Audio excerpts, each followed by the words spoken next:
ils ne savent même pas que Satan ne les aime même pas, sont attirés dans les pièges de Satan et tomberont et iront en enfer, aboutiront dans les temps de feu, parce qu'ils auront décidé volontairement de rejeter le Seigneur Jésus-Christ et son salut. On s'en va maintenant au psaume 64 où on voit comment l'ennemi est toujours en manigance. 64, 1 à 10, il est écrit: « Écoute, ô Dieu, ma voix quand je me plains, garde ma vie de la crainte de l'ennemi, cache-moi loin du conseil secret des méchants et de la foule tumultueuse des ouvriers dictés. » Et quand il a dit « garde ma vie de la crainte de l'ennemi », nous devons craindre Dieu et non pas l'ennemi, bien sûr. Verset 3, « Qui ont aiguisé leur langue comme une épée, ajusté leurs flèches, une parole amère. » Verset 4, « Pour tirer de leur cachette contre celui qui est intègre, soudain ils tirent sur lui, et ils ne craignent pas. » Verset 5, « Ils s'affermissent dans de mauvaises choses, ils s'entretiennent ensemble pour cacher les pièges, ils disent, qui le verra. » Verset 6, « Ils méditent des méchancetés, nous avons fini, la machination est ourdie, l'intérieur de chacun et le cœur est profond. Mais Dieu tirera sa flèche contre eux, soudain, ils sont blessés. » Verset 8, « Et leur langue les fera tomber les uns par-dessus les autres, tous ceux qui les voient s'enfuiront, et tous les hommes craindront, ils raconteront les actes de Dieu et considéreront son œuvre. Le juste se réjouira en l'Éternel et se confiera en lui, et tous ceux qui sont droits de cœur se glorifieront. » Donc, les méchants, le méchant a des filets, mais le Seigneur aussi étant un filet devant le méchant, devant les impies, ou devant les siens qu'il souhaite discipliner, si vous voulez.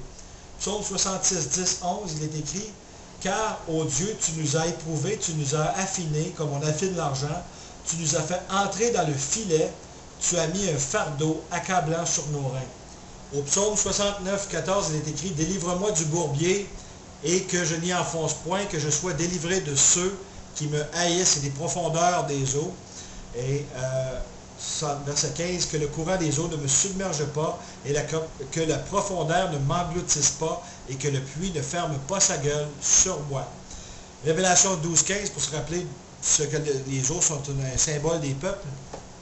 Il est écrit: « Et le serpent lança de sa bouche de l'eau comme un fleuve après la femme, afin de la faire emporter par le fleuve. Et la terre vint en aide à la femme, et la terre ouvrit sa bouche et engloutit le fleuve que le dragon avait lancé de sa bouche. » Psaume 69, 22, il est écrit: « Que leur table soit un piège devant eux, et que ce qui tend à la prospérité leur soit un filet. » Proverbe 16, 30, « Celui qui ferme ses yeux pour machiner la perversité, parce qu'on peut faire des machinations, eh bien, celui qui pince ses lèvres accomplit le mal. » Donc, le diable utilise aussi le complot en utilisant ceux qui ne connaissent pas le Seigneur, bien sûr. On le voit au psaume 83. Nous avons une prophétie des temps de la fin et qui concerne certains pays arabes où l'islam domine et qui vont se liguer contre Israël, le peuple élu de Dieu. On se transporte au psaume 83, versets 2 à 12, 2 à 5 pour commencer. « Car voici tes ennemis s'agitent, et ceux qui te haïssent lèvent la tête. Ils trament avec astuce des complots contre ton peuple, et ils consultent contre tes fidèles cachés.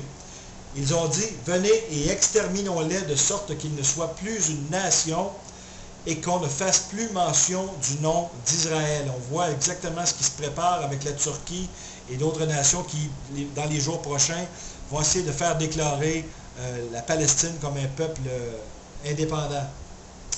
Verset 5, « Car ils ont consulté ensemble d'un cœur, ils ont fait une alliance contre toi. » Versets 6 à 8, il est écrit: « Les tentes d'Édom », on va voir qui fait partie de cette alliance-là. « Les tentes d'Édom, les Ishmaélites, Moab, et les Agaréniens, Gébal et Ammon et Amalek, la Philistie, la Palestine aujourd'hui, avec les habitants de Tyr. Assour aussi s'est joint à eux, ils servent de bras aux fils de Lot. » Au verset 9 à 12, le psalmiste dit: « Fais-leur comme à Madian, comme à Sisera, comme à Jabin au torrent de Kison, qui ont été détruits à Andor. qui sont devenus du fumier pour la terre, fait que leurs nobles soient comme Horeb et comme Zéeb, et tous leurs princes comme Zébac et comme Tsalmouna, car ils ont dit, prenons possession des habitations de Dieu. Et il faut comprendre aussi que les peuples, tout peuple, qu'il soit arabe ou qu'il soit américain, qu'il soit canadien, peu importe le peuple, aussitôt que vous vous attaquez à Israël, vous vous attaquez à Dieu lui-même, parce que le territoire d'Israël, la terre de Canaan, que l'on cite au livre de la Genèse, a été donné par alliance éternelle aux descendants d'Abraham, d'Isaac et de Jacob, qui sont les Israélites, les Juifs d'aujourd'hui. Et ce n'est pas parce que nous sommes dans l'Église que nous avons un droit supérieur aux Juifs. Dieu n'a pas terminé son œuvre avec les Juifs.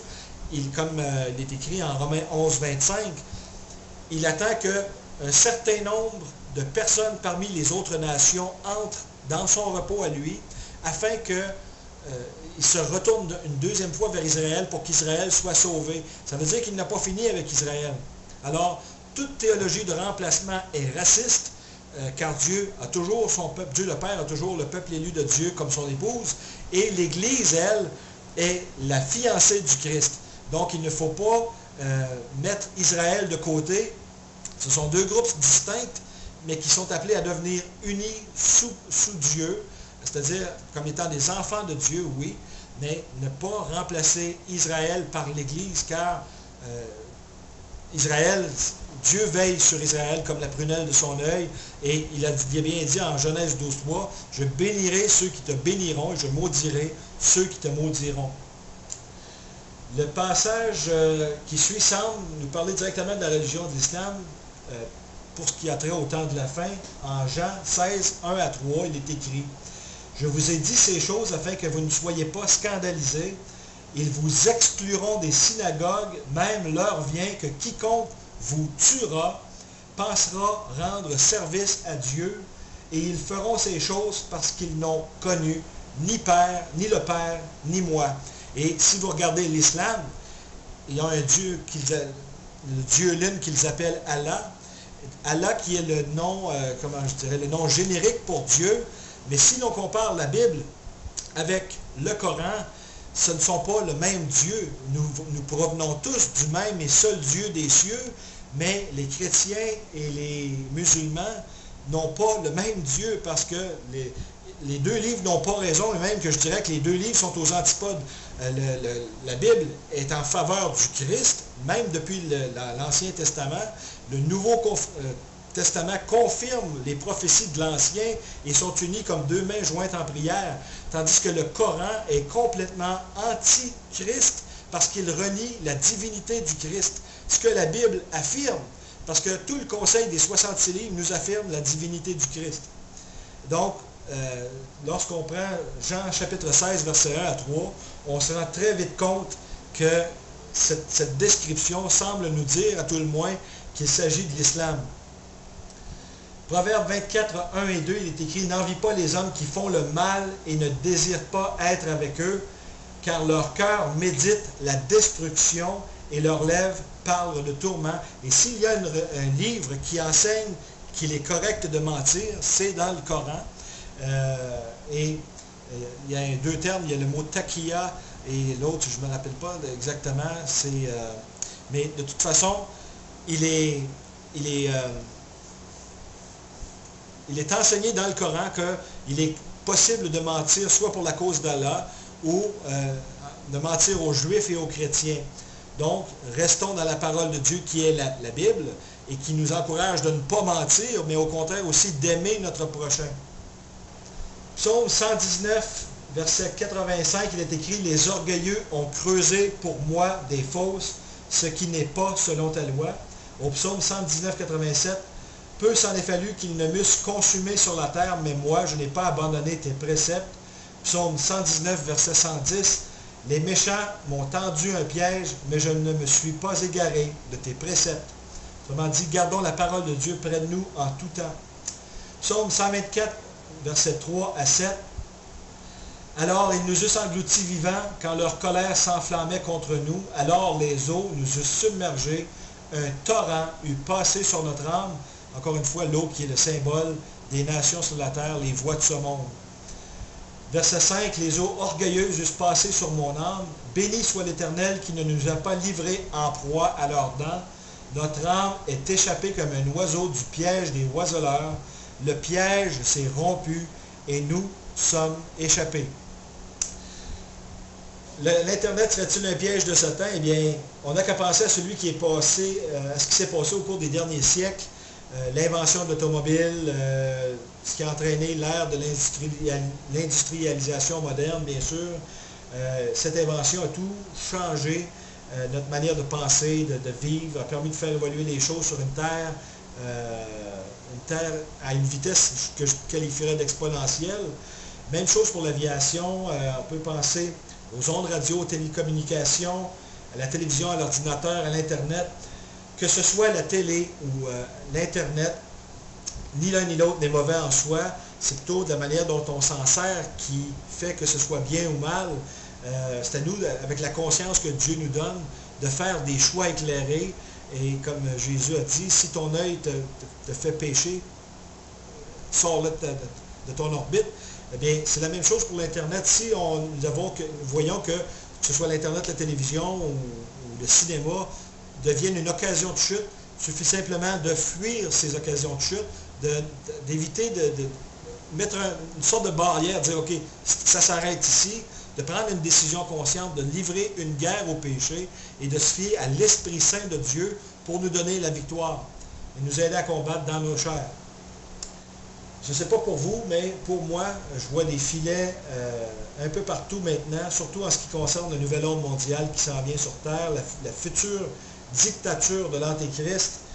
Ce sera le communisme à son paroxysme, un État policier qui va surveiller tous nos faits et gestes, peut-être pas pour nous parce que nous serons enlevés d'ici, qui vont surveiller tous nos faits et gestes dans les maisons, dans la voiture, par un grillage électronique et par image satellite, en direct.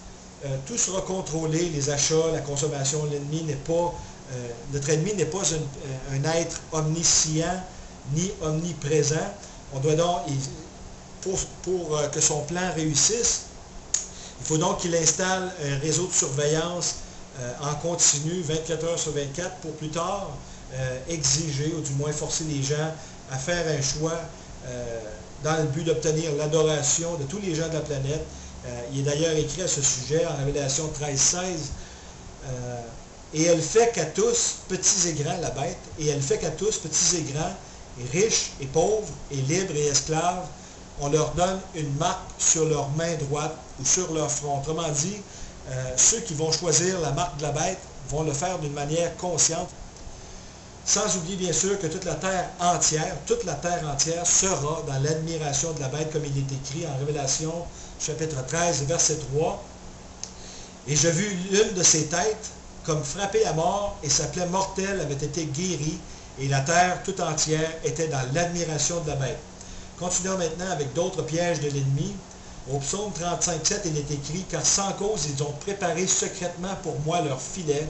Sans cause, ils ont creusé une fosse pour mon âme. » Verset 8, « Qu'une ruine qu'il n'a pas connue vienne sur lui, et que son filet qu'il a caché le prenne, qu'il y tombe pour sa ruine. » Psaume 38,12, « Et ceux qui cherchent ma vie me tendent des pièges, et ceux qui cherchent mon mal parlent de malheur et disent des tromperies tout le jour. » En Proverbe 12,2, « L'homme de bien obtient la faveur de par l'Éternel, mais l'homme qui fait des machinations, il le condamne. » Proverbe 12,5 et 6, il est écrit, « Les pensées des justes sont jugement, les desseins des méchants sont fraude.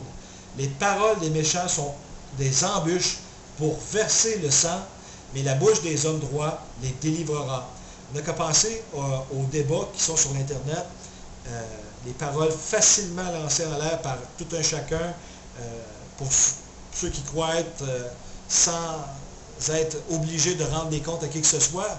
C'est facile de dire sur Internet des bêtises, des insultes, lorsqu'on n'a pas de compte à rendre.